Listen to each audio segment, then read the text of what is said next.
হাতে মেহেদি দিলে নামাজ হবে কিনা। হাতে যদি মেহেদি দেন মা বোনরা, তাহলে সেক্ষেত্রে নামাজের কোনো অসুবিধা হবে না, বরং মেয়েদের জন্য হাতে মেহেদি দেওয়া সুন্নাহ, ভালো।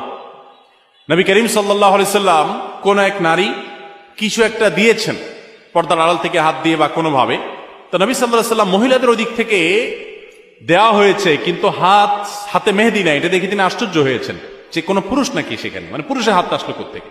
তখন বলা হলো না, মহিলাদের হাত।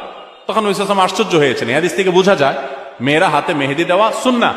অনেক মেয়েরা হাতে মেহেদি দেওয়াটাকে তারা মনে করেন শৌখিনতা, বিলাসিতা।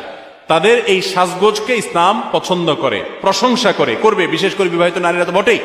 বিধায় মেহেদি ব্যবহার করলে ওযু হবে, কোনো অসুবিধা নাই, নামাজও হবে। এমনকি আর্টিফিশিয়াল মেহেদি যেগুলো বাজারে পাওয়া যায়, টিউব মেহেদি বলা হয়, এগুলো দিলেও ওযু হবে।